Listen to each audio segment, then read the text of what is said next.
नमस्कारं सर्वेषां छात्राणां स्वागतम् अस्ति।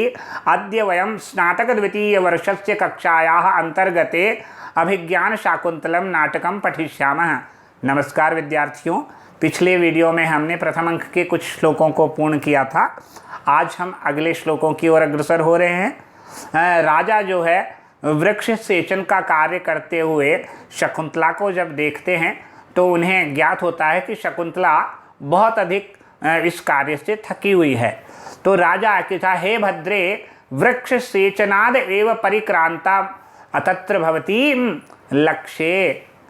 देखिए वो ये कह रहे हैं, राजा भद्रे, हे कल्याणी, हे भद्र, हे शकुंतला और उनकी सखियों से कह रहे हैं, वृक्ष सेचनात्, वृक्ष सेचन के कार्य से, एव परिश्रांता अत्र भवती, आदरणीय आप इसके कार्य से, वृक्ष सेचन के कार्य से मुझे थकी हुई लक्ष्ये दिखाई दे रहे हैं। तथा ही अस्याह, आपकी सखी मुझे जो है वृक्ष सेचन के कार्य से बहुत अधिक थकी हुई दिखाई दे रही हैं। यथा ही अस्याह, क्योंकि इनके शरीर के अंगों से यह लक्षित हो रहा है। अब शकुंतला जो वृक्ष सेचन के कार्य से थकी हुई है या बहुत है, तो किस प्रकार से वो शकुंतला थकी हुई प्रतीत हो रही है, राजा शकुंतला का वर्णन इस श्लोक में कर रहे हैं। स्रस्तान सावती मात्र स्रस्तावसावती मात्र लोहित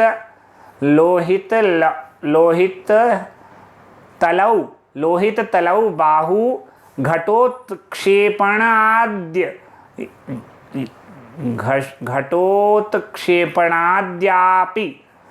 स्तनवेपथुं जनयति श्वासः प्रमाणाधिकः बद्धं कर्ण शिरीषरोधी वदने धर्माम्भसां जालं बंधे स्रंसिनी चैक हस्तयामिता पर्याकुला मूर्धजाः। ये देखिए यहाँ पर किस प्रकार से वर्णन कर रहे हैं। स्रस्तान सावती मात्र लोहित तलौ बाहु घटोत्क्षेपणाद अद्यापि स्तनवेपथुं जनयति श्वासः प्रमाणाधिकः बद्धं कर्णशिरीषरोधी वदने धर्माम्भसां जालकं बंधे स्रंसिनी चैकहस्तयामितः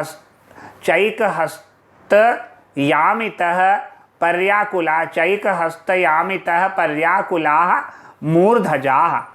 देखिए सबसे पहला अगर यहाँ पर इसका विशेषण देखते हैं अन्वय के अनुसार, घटस्य उत्क्षेपणात्, घड़े के उठाने के कारण, घटस्य, घट मतलब घड़ा, उत्क्षेपणात् उठाने के कारण, बाहु दोनों भुजाएं, स्रस्तांसौ दोनों भुजाएं और उनके कंधे, स्रास्तांसौ अंश मतलब कंधे, दोनों कंधे झुक गए हैं। यानी वृक्ष सेचन का घट जो है पानी का घड़ा उठाने के कारण उनकी दोनों भुजाएं नीचे झुक रही है और कंधे भी झुक गए हैं। और उसके बाद कहा, अति मात्र लोहित तलौ च अद्यापि फिर यहाँ पर कह रहा अति मात्र लोहित तलौ, और घड़ा उठाने के कारण उनकी जो हथेलियां हैं दोनों, वे दोनों हथेलियां भी कैसी हो गई है, लोहित लाल वर्ण की हो गई हैं।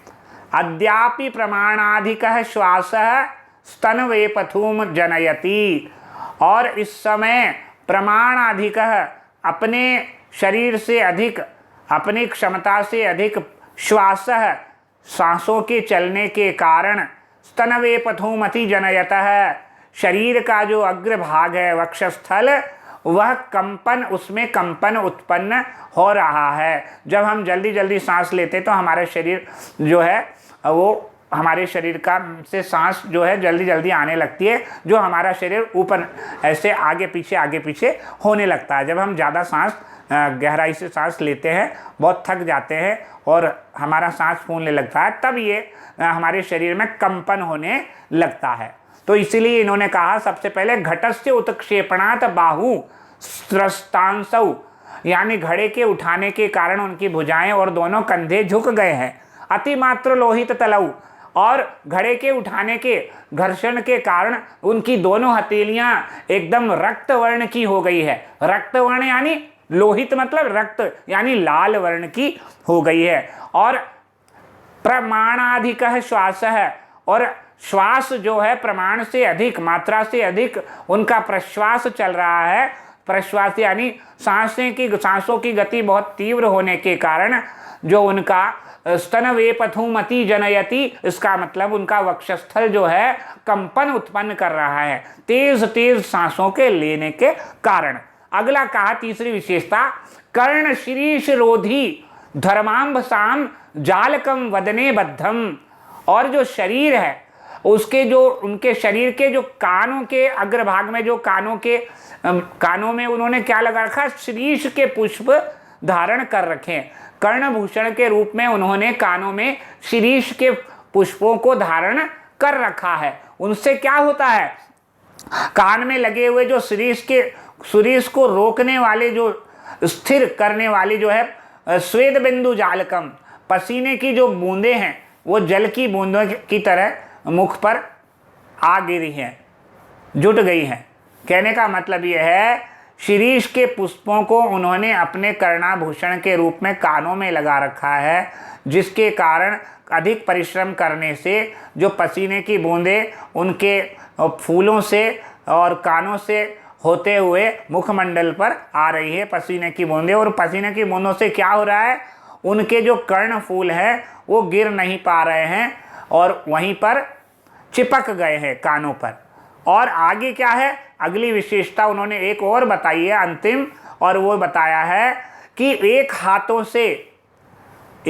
से उन्होंने कहा कि बंधे च अस्त्र संसनी एक हस्त यामिता मूर्धजा पर्याकुला, और बिखरे हुए बालों को, अपने मुखमंडल पर बिखरे हुए बालों को उन्होंने अपने एक हाथ से नियंत्रित कर रखा है, पकड़ रखा है। घड़े उठाने के कारण एक हाथ तो घड़े में व्यस्त है और दूसरे हाथों से वो अपने बालों के, जो उनके बाल आगे आ गए हैं, उन बालों को पीछे की ओर कर रही है अपने एक हाथ से। तो स्रंसनी एक हस्त यामिता, यामिता यानी नियंत्रण कर रही है किनको, मूर्धजा, और मूर्धजा कैसे, पर्याकुला, जो बिखरे हुए बाल हैं उनको एक हाथ से उनको व्यवस्थित कर रही है। प्रस्तुत श्लोक में बहुत सुंदर स्वभावोक्ति का प्रयोग किया गया है। घड़ा उठाने के कारण जिसकी भुजाओं के कंधे झुके हुए हैं और हथेलियां जिनकी बहुत अधिक लाल हो गई है, घड़ों के उठाने के कारण, घर्षण के कारण हथेलियां अत्यंत लाल हो गई है, रक्त वर्ण की हो गई है, और मात्रा से अधिक प्रश्वास अब भी उनके वक्षस्थल में कंपन उत्पन्न पैदा कर रहा है। और कान में जो लगे हुए शीरीष को रोकने वाले, जो स्थिर करने वाली पसीने की जल की बूंदें हैं, वो मुखमंडल पर आ गई है। मुख पर क्या आ गया है, पसीना, स्वेद बिंदु जालम उपस्थित हो चुका है। और अंतिम विशेषता दे रही है, अपने बंधन के खुलने से, उनका जो उन्होंने बालों को जो बांध रखा था ना, उनके बंधन के खुल जाने के कारण एक हाथ से रोके गए बाल बिखरे हुए हैं, जिसको उन्होंने एक हाथ से पकड़ के रखा हुआ है। यहाँ पर आपको अन्वय एक बार और करा देता हूँ। घटस्य उत्क्षेपणात् बाहु प्रस्तांसौ अतिमात्र लोहितौ च अद्यापि प्रमाणाधिकः श्वासः स्तनवेपधूमति जनयति कर्ण शीरीष रोधी धर्मांभसाम जालकम वदने बद्धम बंधने च स्रंसिनी एक हस्त यामितः मूर्धजा पर्याकुला। अगर संस्कृत में करेंगे तो घटस्य यानी कलशस्य उत्क्षेपणात् उत्थापनात् अस्याः शकुंतलायाः बाहु द्वौ भुजौ फिर स्रस्तौ अवयवौ अंशौ स्कंध भागौ ययोः तादृशौ च अतिमात्रम अत्यंतम यथा स्यात् तथा लोहितौ रक्तौ तलौ करतलौ ययोः तादृशौ च अद्य अधुना अपि बहौ काले व्यतीयते प्रमाणात् मात्रायाः अधिकः बहुतरः श्वासः श्वसनं स्तनयोः उरजयोः वेपथुं कंपनं जनयति करोति कर्णयोः श्वासयोः श्रवणयोः दत्तं शिरीष तदाख्यं पुष्पं रोद्धुं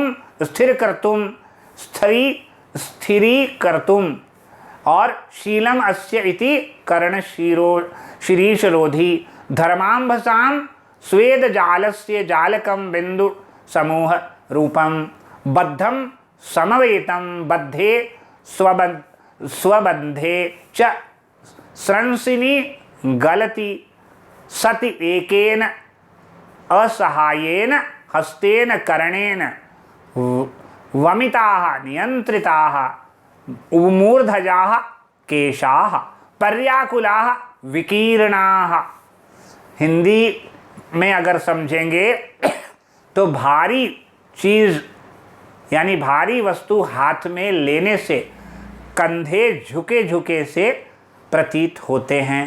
दूसरा, कोमल हथेलियाँ अधिक परिश्रम या कठोर कार्य करने के कारण कठोर घर्षण के संपर्क में आने के से वह रगड़ खाकर रक्त वर्ण की हो जाती है और सांसें तेजी से चलने लगती है।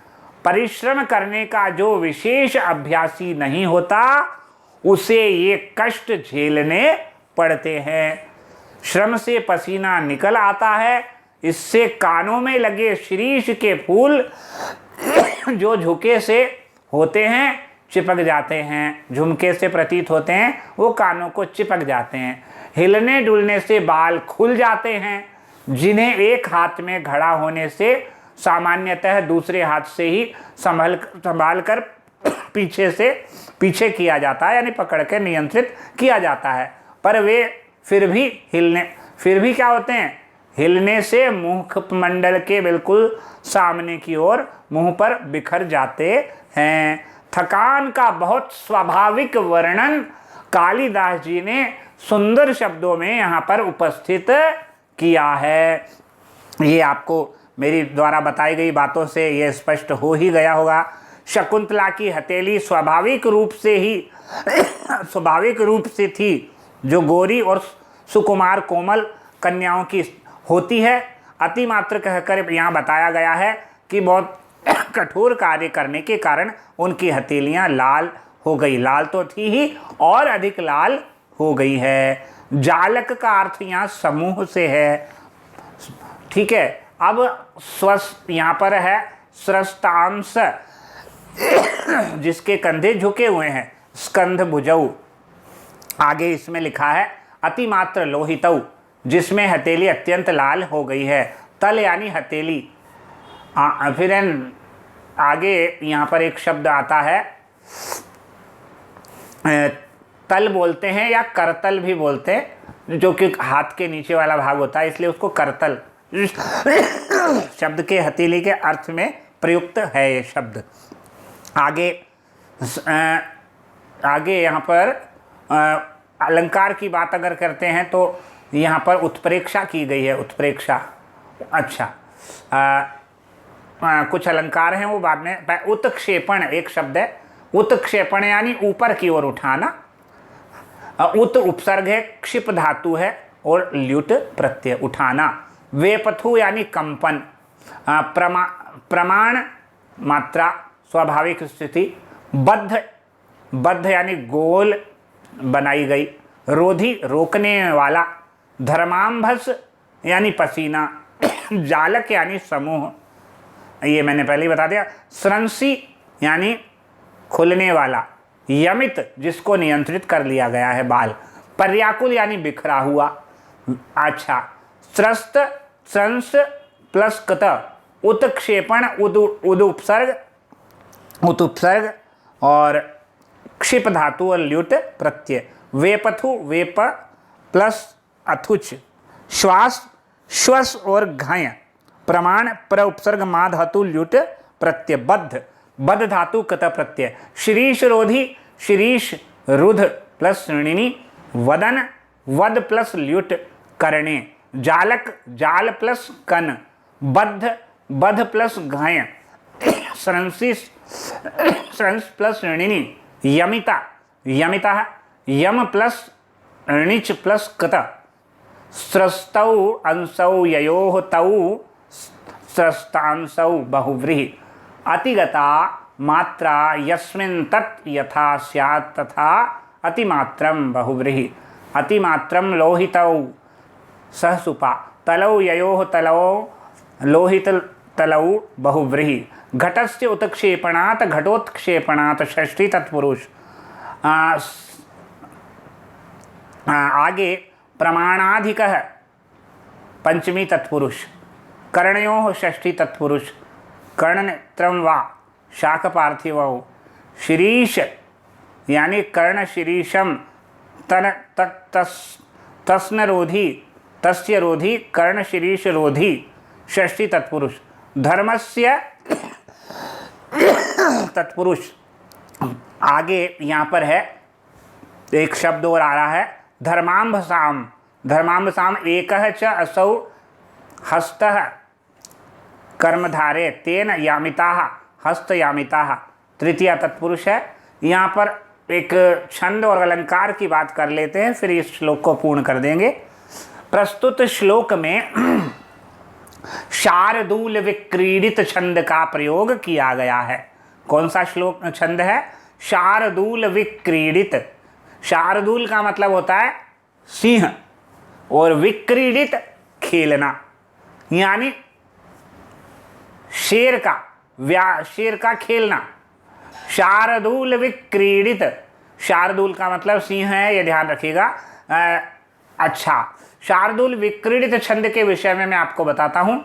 सबसे पहले तो इसका मैं आपको लक्षण बताता हूँ।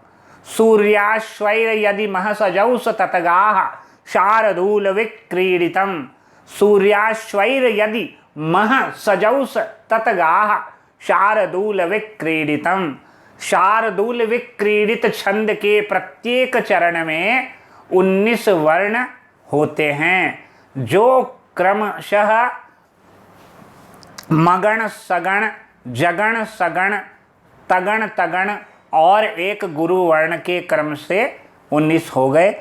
कैसे? मगण सगण, जगण सगण, कितने हो गए? मगण सगण जगण सगण 12, और तगण तगण 2 तगण तो 18, और एक गुरु वर्ण हो गए कितने? 19। तो 19 वर्ण होते हैं। तो ये हो गया कि शार्दूल विक्रीडित के प्रत्येक चरण में 19 वर्ण होते हैं, जो क्रम से मगण सगण, जगण सगण, तगण तगण और एक गुरु वर्ण के क्रम से होते हैं। और यति की बात करते हैं तो 12 और 7 वर्णों पर यति होती है। सूर्य मतलब 12 और अश्व मतलब 7। सूर्याश्वैर यदि महसजौस ततगाः शार्दूल विक्रीडितम्। तो यहाँ पर बता दिया है आपको पूरे इस श्लोक का इस छंद बता दिया है, शार्दूल विक्रीडित छंद है। अब अलंकार की बात करते हैं तो इसमें समुच्चय अलंकार का प्रयोग किया गया है, क्योंकि लगातार समुच्चय बनाकर 3-4 विशेषताएं इसमें शकुंतला की दिखाई गई है। और सारी विशेषताएं, सारी अवस्थाएं किसके कारण हुई? घड़ा उठाने के कारण। तो अलंकार समुच्चय अलंकार है। दूसरा स्वभावोक्ति अलंकार है। स्वभावोक्ति अलंकार जब यथा तथ्य वर्णन, सुंदर वर्णन होता है, चारु वर्णम, वहाँ पर यथाशक्ति अलंकार, वहाँ पर स्वभावोक्ति अलंकार होता है। और एक अलंकार और है अनुमान अलंकार, क्योंकि इस विशेषताओं से शकुंतला की थकान का अनुभव हो रहा है, इसलिए यहाँ पर अनुमान अलंकार भी है।